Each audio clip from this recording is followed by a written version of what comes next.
자, 28, 33번에 가겠습니다. 자, 소실이의 언어학 부분인데요. 이건 조금 내용이 좀 어려워요. 그래서 여러분들 조금 이따가 표 하나를 지금 보여드릴 텐데, 그거 가지고 먼저 정리를 하셔야 돼요. 자, 가시면, 자, 소실이의 언어학은, 자, 언어학적인 소실이의 언어학 자체가 됩니다. 언어 학문은, 자, 언어에 대한 전통적인 견해에 대해서 의문을 제기하고 이를 뒤집었습니다. 자, 소실이 이전의 사람들은 무슨 생각을 했냐? 일반적으로 언어가 현실 세계의 대상을 지칭한다고 얘기를 해요. 자, 달리하게 하면 현실 세계를 뭘로 표현하는 거야? 언어로 표현하는 것. 화살표가 지금 현실에서 언어 쪽으로 갔어. 자, 반면 소실이는 이 사람들과 다르게 자, 이렇게 상대표합니다. 자, 언어가 현실 세계를 있는 그대로 묘사하는 게 아니라 언어의 기호 체계를 통해 설명하며 오히려 사람들이 그들의 언어 체계에 맞춰 현실 세계를 새롭게 인식한다는 거. 자, 뭐가 먼저요? 언어죠? 우리가 어떠한 언어를 사용함으로써 이걸 통해서 그 현실 세계를 새롭게 인식한다 이렇게 보고 있습니다. 차이점 아시겠어요? 일반 사람들은 현실 먼저, 그 다음에 언어가 뒤따라오는 거고. 자, 소실이는 거꾸로, 자, 언어가 먼저, 그 다음에 현실 세계가 그 다음에 따라오는 거. 자, 소실이에 따르면 언어는 기호 체계로 현실 세계를 묘사하는 것이 아니라 근본적으로 자의적인, 자, 자의적이라는 게 뭐야? 자, 임의적인, 자, 어떤 게 딱 필연적인 관계가 아니라 자, 임의적 관계란 뜻이에요. 체계이다. 그리고 기호라는 것은 자, 어떠한 뜻을 나타내기 위해 쓰이는 표지를 이루는데 기표와 기로 이루어진다 이렇게 봤습니다. 자, 여기서 기표라는 것은 귀로 들을 수 있는 소리로서 의미를 전달하는 외적 형식이 되고요. 그러니까 우리가 쉽게 말소리 같은 거 있죠? 자, 이게 기표가 되는 거고요. 자, 기의라는 것은 말에 있어서 소리로 표시되는 의미를 우리는 뭐라 한다? 자, 이것을 기의로 표현을 했습니다. 자, 예를 들어 어떤 소리의 측면을 지칭하는 산이라는 단어가 있다면 자, 이것이 뭐가 되는 거야? 우리가 산으로 발음을 하죠? 자, 이게 기표가 되는 거야. 자, 그 소리가 지칭하는 의미를 나타내는 평지보다 높이 솟아있는 땅의 부분이라는 어떤 의미? 뜻을 갖게 되는 거죠. 기의가 대응된다. 자, 이때 소실에 따르면 기표와 기의 관계는 자, 필연적이지 않고 아까 뭐라고 그랬어요? 자의적이라고 그랬죠? 자, 여기서 또 한 가지 더. 단지 그 기호를 사용하는 사람들이 사회적 약속일 뿐이다 이렇게 얘기했습니다. 자, 두 가지 기억해 놓으세요. 언어의 특성 중에서 언어의 자의성. 또 한 가지 사회적 약속은 뭐? 언어의 사회성. 이 두 가지를 설명하고 있습니다. 자, 이게 무슨 얘기냐? 그 아랫부분에 보시면 자, 이렇게 쉽게 좀 이해가 될 것 같은데 자, 한국 사람들은 발음을 할 때 이걸 산 이렇게 얘기하고요. 어떤 부분을 평지보다 높이 솟아있는 부분을 땅의 부분을 산이라고 발음을 해요. 근데 중국 사람들은 이것을 뭐야? 자, 이거 어떻게 읽었습니까? 시안인가요? 이렇게 읽고 영어에선 이걸 마운틴 이렇게 읽는단 말이야. 자, 그럼 똑같은 하나의 대상인데 발음이 다 다르죠? 나타내는 형식이 다르단 말이야. 자, 이거는 그럼 필연적 관계가 있다는 거야, 없다는 거야? 없어요. 이게 바로 여기서 얘기하는 임의성입니다. 자의성이란 뜻이에요. 근데 이것들은 근데 또 같은 사회 있는 사회 구성원들끼리 어떻게 해요? 똑같이 통일해서 우리가 이걸 산이라고 부르자 이렇게 약속이 된 거니까 그럼 뭐도 되는 거야? 사회성도 되는 겁니다. 두 개 구분돼요? 임의성 또는 자의성이란 어떠한 대상과 그걸 가리키는 그 기호는 딱 하나가 아니라 필연적 관계가 아니라 우리가 임의로 정해놓은 것이다 이 뜻입니다. 만약에 이게 필연성이었다면 우리는 똑같이 한국에서도 산이라고 해야 되고 중국 사람도 산이라고 해야 되고 영국 사람도 산이라고 했어야 돼요. 맞죠? 근데 그렇게 안 하는 거는 바로 자의성입니다. 자, 그런데 그 우리 한국 사람들끼리 똑같이 산이라고 통일해서 발음하고 그렇게 알아듣는 거는 바로 뭐 사회성에 해당이 된다고요. 자, 밑에 자, 이렇게 다른 기표로 나타내는 것을 확인할 수 있듯 즉 언어는 자의적 성격, 다시 한번 나왔네. 자의적 성격을 지닐 뿐이며 현실 세계를 묘사하는 것이 아니라는 것이다. 여기까지 정리를 했습니다. 자, 더불어 소실이는 사람들이 언어 체계에 맞춰 현실 세계를 새롭게 인식한다는 것을 설명하기 위해 랑그와 그 다음에 파롤이라는 개념을 제시했는데 자, 랑그란 언어가 갖는 추상적 체계를 우리는 뭐라고 하고요? 이것을 랑그라고 하고요. 자, 파롤이란 건 랑그의 바탕을 두고 개인이 실현하는 구체적 발화, 말하기. 이 말소리가 뭐가 되는 거야? 바로 파롤이 되는 겁니다. 자, 소실이는 어떤 사람이 어떠한 발화를 하더라도 그 발화의 표현 방식이나 범위는 사실상 그가 사용하는 언어 체계인 랑그에 의해서 지배되거나 제약받는다고 주장합니다. 자, 어떤 게 더 상위에 있다는 얘기예요? 랑그예요, 파롤이에요? 랑그죠? 자, 그래서 이 랑그에 의해서 거기에 바로 이 파롤이 지배되거나 제약받는다 이렇게 지금 보고 있네요. 예를 들어, 자, 한국어에서 빨간 계통의 색을 우리는 빨갛다, 시뻘겋다, 새빨갛다, 불긋불긋하다 다 구분하죠. 이게 다채롭게 지금 표현할 수 있는데, 하지만 영어에서는 한국어만큼 빨간 계통의 색을 다채롭게 표현할 수가 없습니다. 그런 단어가 없어요. 따라서 소실이는 영어를 사용하는 사람들이 실제로는 다양하게 존재하는 빨간 계통의 색을 그들이 사용하는 랑그에 맞게, 우리 의미 체계 여기에 맞게 인식한다고 보는 겁니다. 자, 그 다음에 결국 랑그의 차이에 따라서 이것을 어떻게 다르게 인식하느냐에 따라서 사람들이 현실 세계를 인식하는 방식이 달라질 수가 있다는 의미가 되는 거죠. 자, 이게 정확한 이해가 될지 모르겠는데 예를 들어 이런 거죠. 그 에스키모인들 같은 경우는 지금 거기는 눈이나 이런 것이 많기 때문에 내리는 눈의 용어가 다르고요. 쌓여있는 눈이 다르고, 자, 습기가 촉촉하게 묻어있는 눈의 용어가 달라요. 근데 우리는 그걸 구분 못하죠. 그러니까 결국 어떻게 되는 거야? 그 언어를 그만큼 사용하는 만큼 그 대상을 다양하게 인식할 수가 있는 거예요, 지금. 근데 우리는 그게 안 되는 거죠, 그 눈의 부분에서는. 거기에 비해서 우리는 옛날 농경사회다 보니까 뭐야? 벼와 관련된 거. 모와 벼가 다른 건 아시죠? 그리고 쌀, 밥, 다 다르잖아, 지금. 근데 이건 지금 다른 애는 그냥 뭐야? 라이스야, 그냥 영어권에서는. 그러니까 그만큼 우리가 더 세밀하게 그 단어를 많이 사용함으로써 다양한 방식으로 세상을 인식하고 있다 이렇게 보시면 됩니다.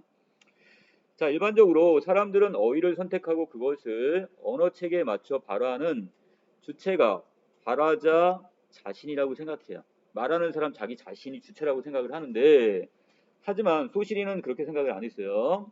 발화의 진정한 주체는 발화자가 아니라, 말하는 사람이 아니라 랑그라는 사실을 전제하고 있습니다. 자, 이 사람이 강조하는 건 바로 이 랑고네요.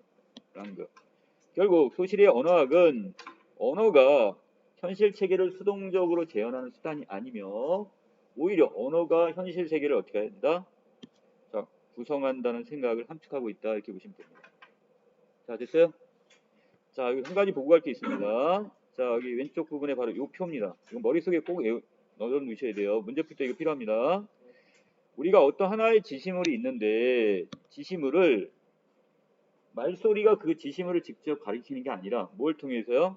우리가 아까 의미라는 거 있죠? 의미를 기의라고 했어요. 자, 기의 개념을 담아서 이것을 말소리로 표현을 한단 말이에요. 이게 바로 뭐야? 기표가 되는 거죠. 자, 다시 합시다. 지시물은 그 말소리를 직접 가리키는 게 아니라 뭘 통해서 우리가 머릿속에 어떤 의미를 담죠? 아, 사과 먹고 싶다 하면 사과라는 어떤 의미, 머릿속에 아, 사과는 빨가스름하면서 그 안에 이렇게 육즙이 잔뜩 있는 뭐 이런 걸 거란 말이야. 과즙이. 자, 이런 개념을 갖고 해서 사과 먹고 싶어 하면 그것이 말소리로서 이제 표현이 되고 우리는 그걸 알아듣는단 말이에요. 이해되시나요? 자, 요 관계. 아, 여기서 의미가 관계가 바로 기의가 되는 것이고, 그 다음에 말소리는 기표에 해당이 된다. 이거 기억해 놓으세요. 이거 점점점은 간접적이라는 뜻입니다. 직접적으로 연결되는 게 아니라. 좀 이따 문제 풀 때 다시 나옵니다. 자, 이번엔 남은 단위 갑니다. 비트겐슈타인에게 언어는 삶의 다양한 맥락에 따라 서로 다르게 혹은 유사한 모습으로 존재하게 되는데요. 이에 따라 비트겐슈타인은 언어를 이해하는 것은 그것이 어떻게 사용될 수 있는지를 이해하는 것이라는 바로 뭐? 의미 사용 이론. 자, 이걸 제시를 하네요. 비트겐슈타인은 언어를 배우는 것이 일상 활동들의 맥락 속에서 언어를 어떻게 사용을 하고 또한 타인 언어에 대해 어떻게 반응해야 하는가를 배우는 것이다. 자, 이렇게 얘기를 하네요. 가령 빨강이란 단어의 의미를 우리가 지금 배우는 과정에서 그것은 사전에 실려있는 추상적 개념을 배우는 게 아니라 실제 미술 시간에 눈앞에 있는 빨간 사과를 그려보라 이때 그 교사의 말에 물감 중에 우리가 필요한 뭐를 고르는 거? 빨간색을 골라 그것을 어떻게 하는 거? 사용할 수 있게 되는 것. 자, 이것을 이렇게 비트겐슈타인은 의미 사용 이론으로 봤습니다. 자, 그래서 비트겐슈타인은 이런 의미 사용 이론을 설명하기 위해 언어를 게임에 비유를 했는데요. 자, 게임에 예를 들어 땅 따먹기 같은 게임이 있어요. 자, 그런데 이 규칙은 이걸 만약에 어기면 오징어 게임처럼 죽나요? 그건 아니죠. 우리가 그때에 따라서 규칙이 조금씩 바뀔 수도 있는 거죠. 이게 절대 불변의 법칙이 아니라 땅 따먹기라는 게임을 원활하게 진행하기 위해 만들어진 것이며 이런 게임의 규칙은 그것에 참가한 사람들이 게임을 수행할 수 있도록 만드는 형식에 불과한 겁니다. 이것이 반드시 그 법칙이 안 깨지는 게 아니야. 깨질 수 있다는 얘기죠. 예를 들어 우리가 지금 어떤 게임을 하는데 보통 같은 경우는 두 명이 먹고 한 팀 플레이였는데 한 사람이 남아요. 이런 경우 한 사람을 여기다 중간에 뭐 깍두기 집어넣어가지고 규칙을 새롭게 만들 수도 있는 거고 그때의 상황에 따라서 규칙은 조금씩 변할 수 있는 거죠. 바로 언어의 사용이 그렇다는 얘기예요. 자, 언어라는 게 어떤 상황에서 어떻게 지금 진행되느냐에 따라서 이것도 충분히 달라질 수 있다는 거. 자, 그래서 밑에 이렇게 언어를 게임에 빗대어 한다는 것은 곧 언어가 그것을 사용하는 사람들의 구체적인 활동과 관련해서만 의미가 있다는 것. 그냥 말을 안 하고 그냥 혼자서 그냥 머릿속에 생각하고 뭐 책을 읽고 끝내는 게 아니라 우리가 대화를 하면서 대화 사용 속에 그 단어를 사용하겠죠. 그리고 그 상황 속에서 이것이 의미를 갖게 되는 거예요. 지금. 자, 비트겐슈타인은 언어가 사람들의 삶과 엉켜 있으면서 사람들의 삶을 반영한다는 것을 뭐라고 본다? 언어의 모호성이라고 봤습니다. 자, 보통 이 모호성 하면 되게 지금 뭔가 불투명한 거잖아요. 불확실한 거기 때문에 좀 나쁘다고 보는데, 부정적으로 보는데, 자, 비트겐슈타인은 그렇게 보지 않았습니다. 자, 크다와 작다와 같은 표현들은 사람에 따라 의미가 다르겠죠. 키가 한 190되는 학생은 180인 학생한테도 작다고 얘기할 거예요. 맞겠죠? 그 지민이 같은 경우는 170만 봐도 어떻게 되겠어? 크겠네, 크다 이렇게 얘기를 하겠죠. 자, 이렇게 상대적인 되게 모호한 거지 이게. 그래서 있기 때문에 듣는 사람에 따라 모호하다는 느낌을 줄 수는 있습니다. 하지만 이와 같은 표현이 없다면 정확한 크기를 알 수 없는 경우에 대해서 언급 자체를 할 수가 없게 돼버려요. 애매모호한 경우 정말 있죠. 뜨거운 것도 아니고 차가운 것도 아니고 큰 것도 아니고 작은 것도 아니고 자, 이런 걸 표현할 수 있는 방법이 없다는 얘기예요.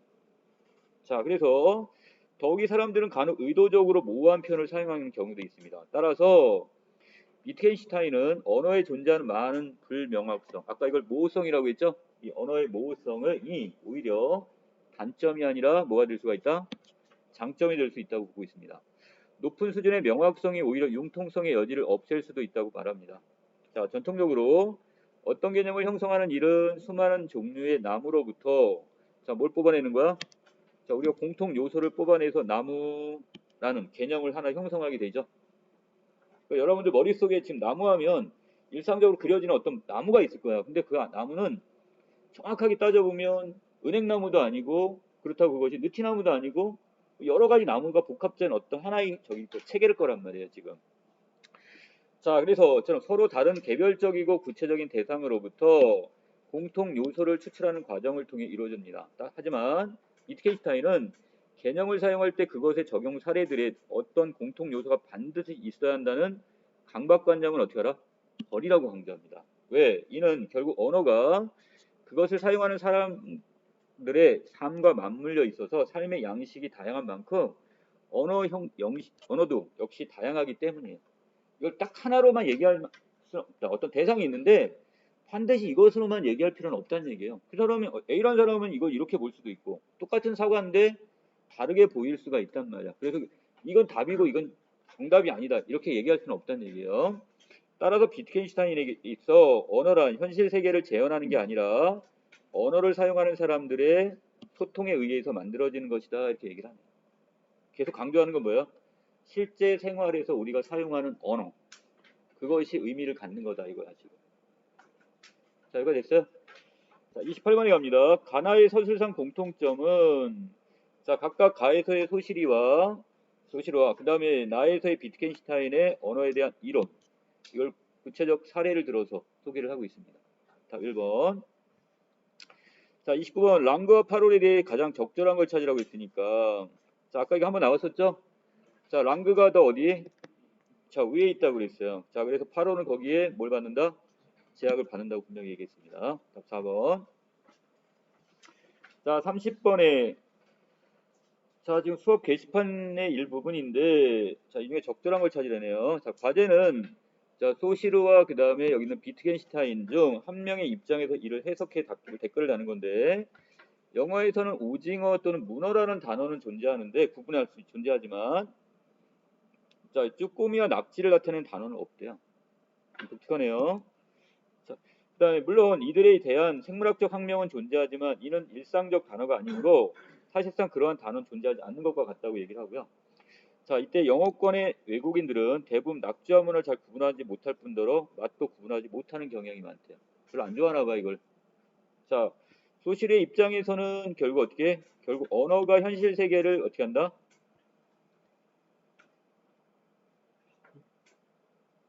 언어를 통해 그 현실을 어떻게 한다고 그랬어요? 표현하는 거라고 했잖아요. 자, 거기에 비트겐슈타인은 뭐 하는 거야? 그거를 사용하는 사람들이 쓸 때마다 의미가 어떻게 되는 거야? 갖게 되는 거죠. 다양한 의미를 가지고. 그래서 영어를 사용하는 사람들이 공유하는 무엇에 따라 언어가 만들어진다 이렇게 좀 주장을 하겠네요. 자, 그렇다면 자, 가에는 당연하게 뭐가 들어가야 되겠고 자, 비슷하다고 지금 할 거고 결국 언어가 바로 현실 세계를 어떻게 한다? 구성한다 이렇게 보고 거기에 비해서 이 비트겐슈타인은 삶의 양식에 따라서 언어가 만들어진다. 그러니까 사람들이 실제 생활에서 주고받는 언어, 실생활에 이 언어를 통해서 만들어진다 이렇게 주장을 할 겁니다. 자, 그 다음에 아랫부분에 읽기 전, 중, 후 활동이네요. 읽기 전 활동은 기존에 가지고 있던 언어에 대한 자신의 생각을 말해보기고 자, 그 다음에 자, 글을 읽고 나서 질문에 대한 답을 응답하기. 그다음 읽기 후에서 자, 두 관점의 어떤 공통점과 뭘 찾아내는 거야? 자, 차이점을 설명하기. 자, 여기까지 또 과제를 준 것 같은데. 자, 31번입니다. 자, 읽기 중 단계에서 학생이 수행한 활동지의 일부입니다. 이 중에 적절치 않은 걸 찾으라고 했죠? 자, 여기에서 자, 지금 4번만 볼게요. 소시리는 비트겐슈타인과 달리 언어가 사람들의 약속에 의해 형성된다는 것을 비판하고 있나요?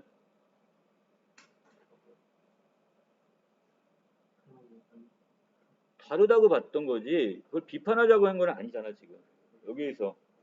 자, 그래서 이거는 지금 그냥 다른 사람들이 이쪽 각도에서 봤는데 지금 어떻게 거기에 대해서 형성되는 것 자체 이 사람도 이걸 알고는 똑같게 봤는데 뭘 저기 했어요? 자의성이냐 필연성이냐 이 부분에 대해서 이야기를 했던 거지. 자, 찾아가 볼까요? 아까 자의성 임의성 나온 부분 여기서 단지 그것은 자의성이며 그건 사회적 약속일 뿐이다 이렇게 얘기했지. 이걸 자체를 비판한 건 아니잖아요 지금. 오케이? 이건 언어의 속성을 나타냈을 뿐입니다 지금. 자, 그 다음에 자, 답은 그래서 일단 여기 비판은 지금 사용되지 않았다. 이쪽으로 옮겨줘야 되겠네요.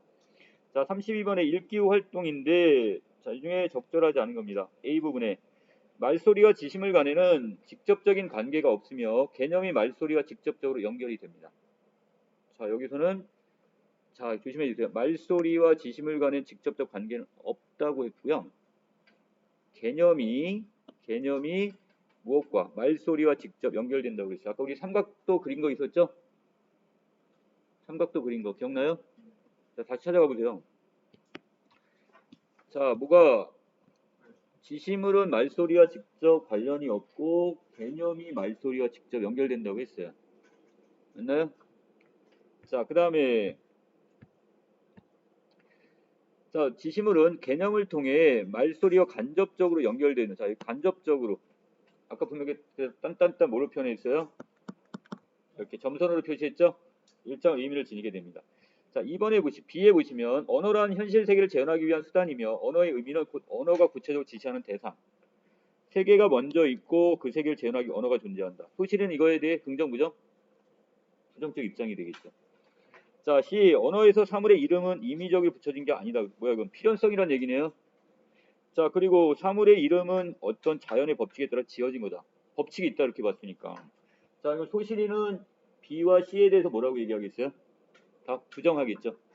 그러니까 분명히 자, 임의적으로 붙여진 게 아니라고 했는데 소실은 분명히 그 임의적으로 자의적으로 붙여진 거라고 했으니까 다 두 개를 다 부정했을 겁니다. 자, 이 중에 적절치 않은 거 4번에 보시면 세계가 먼저 있고 그 세계를 재현하기 위해 언어가 존재한다는 비의 입장과 유사하게 자, 비트겐슈타인은 언어가 먼저 있고 절대 불변의 법칙에 따라 세계가 존재한다. 안 맞죠? 비트겐슈타인도 어떤 입장이었죠? 사용되는 언어의 환경에 따라 실제 우리가 사용하는 소통에 따라 다양하게 의미를 갖게 된다고 했으니까 자, 절대 불변의 법칙은 없어요. 마찬가지로. 이해되시나요? 예, 답은 4번. 자, 마지막 33번에 여기서 가까운 것, 유사한 거. 자, 리을 부분에 탁자 위에 쌓인 여러 책들 중에 한 권을 골랐다 또는 선택하다 이렇게 선정하다 이런 말을 쓰면 되겠죠. 선택 내지 선정의 의미로 쓰인 4번이 답이 되겠습니다. 자, 여기까지 정리 마치겠습니다.